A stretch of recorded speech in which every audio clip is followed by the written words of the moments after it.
जुल्फिकार गुस्से में नूर को अंजुम के घर से ले जाता है, लेकिन बॉस जैसे ही नूर वहाँ से निकलती है, अंजुम तुरंत सलार पर भड़क उठती है। अंजुम सीधा सलार से कहती है, अगर तुमने अभी के अभी अरुष्मा को तलाक नहीं दिया तो मैं तुम्हें अपनी प्रॉपर्टी से बेदखल कर दूंगी। इसकी हिम्मत कैसे हुई नूर और जुल्फिकार की इंसल्ट करने की। यह बात सुनकर सलार एक पल के लिए भी नहीं सोचता। प्रॉपर्टी के डर से वो फौरन अरुष्मा को तलाक दे देता है और तलाक देते ही उसे घर से निकाल देता है। सलार के अकेलेपन का फायदा उठाते हुए फराह चुपके से उसके कमरे में चली जाती है और अचानक जोर जोर से चिल्लाना शुरू कर देती है। वो ड्रामा करते हुए सबको बुलाती है और चिल्लाकर कहती है कि सलार ने उसके साथ ज्यादती करने की कोशिश की है। घर में हंगामा मच जाता है। फिर फराह सीधा सलार को ब्लैकमेल करते हुए कहती है, अगर तुमने मुझसे शादी नहीं की तो अंजुम फूफो तुम्हें हमेशा के लिए घर से निकाल देंगी। और बॉस अंजुम भी उस वक्त सलार पर प्रेशर डाल देती है और कहती है, अगर तुमने फराह से शादी नहीं की तो मेरी प्रॉपर्टी में तुम्हारा कोई हिस्सा नहीं होगा। मजबूरन सलार की शादी फराह से होने वाली होती है, लेकिन उधर कहानी में एक और बड़ा ट्विस्ट आ जाता है। रास्ते में जुल्फिकार की गाड़ी का एक्सीडेंट हो जाता है और वो फौरन नूर को हॉस्पिटल लेकर जाता है। हॉस्पिटल में एक और शॉकिंग सच सामने आता है। वहाँ इफ्तिखार शाह उसी लेडी डॉक्टर से बात कर रहा होता है और बोलता है, मैंने तुम्हें पैसे दिए थे फेक मेडिकल रिपोर्ट बनाने के लिए, लेकिन तुमसे काम ठीक से नहीं हुआ। अब जुल्फिकार को सच पता चल चुका है। हो सकता है वो तुम्हें ढूंढकर तुम्हारा मेडिकल लाइसेंस कैंसिल करवा दे। बेहतर है तुम अभी पाकिस्तान छोड़कर भाग जाओ, वरना उसे पता चल जाएगा कि पैसे मैंने दिए थे। यह सारी बातें जुल्फिकार अपने कानों से सुन लेता है। गुस्से से पागल होते हुए जुल्फिकार सीधा इफ्तिखार शाह के मुंह पर एक जबरदस्त थप्पड़ जड़ देता है और अपने पुलिस ऑफिसर दोस्त को तुरंत बोलता है कि इफ्तिखार शाह को अरेस्ट करो। लेकिन तभी जुल्फिकार को उसके दोस्त से एक और शॉकिंग बात पता चलती है। उसका दोस्त बताता है कि तुम्हारी पहली बीवी हूर का एक्सीडेंट भी किसी और ने नहीं बल्कि तुम्हारे अपने डैड इफ्तिखार शाह ने करवाया था। यह बात सुनकर जुल्फिकार का खून खौल उठता है और वो इफ्तिखार शाह को मारने वाला होता है, लेकिन तभी पुलिस वहाँ पहुंचकर इफ्तिखार शाह को अरेस्ट कर लेती है और अपने साथ ले जाती है। तभी जुल्फिकार को एक लड़की का फोन आता है जो बताती है कि सलार ने मेरी बहन निदा का कत्ल किया था, आपको उसे सजा दिलवानी चाहिए। वो अब एक और लड़की की जिंदगी बर्बाद करने वाला है। यह बात सुनकर जुल्फिकार सीधा अंजुम के घर पहुँच जाता है, जहाँ सलार और फराह की शादी होने वाली होती है। जुल्फिकार वहाँ पहुँचते ही शादी रुकवाता है और पुलिस को फोन करके फौरन सलार को गिरफ्तार करवा देता है।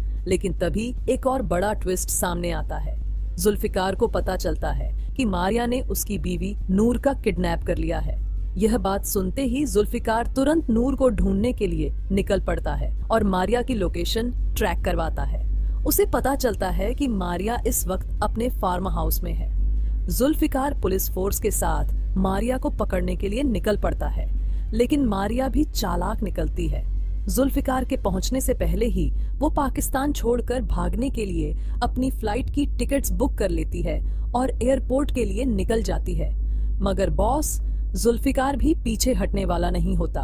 वो फौरन एयरपोर्ट जाने के तमाम रास्तों को ब्लॉक करवा देता है और आखिरकार मारिया को एयरपोर्ट पर ही गिरफ्तार करवा देता है। लेकिन इसी बीच पुलिस को पता चलता है कि इफ्तिखार शाह जेल से भाग चुका है और पुलिस उसका पीछा कर रही है। इफ्तिखार शाह अपने दोस्त जावेद के पास जा रहा होता है ताकि वो उसकी मदद कर सके, लेकिन रास्ते में एक भयानक एक्सीडेंट हो जाता है। इफ्तिखार शाह की गाड़ी सीधा एक ट्रक से टकरा जाती है और मौके पर ही उसकी मौत हो जाती है। इस तरह जुल्फिकार के इस घटिया पाप का अंजाम उसके अपने गुनाहों की वजह से हो जाता है और आखिर में जुल्फिकार अपने बाप को दफनाकर नूर के साथ अपनी एक नई जिंदगी शुरू करने का फैसला कर लेता है।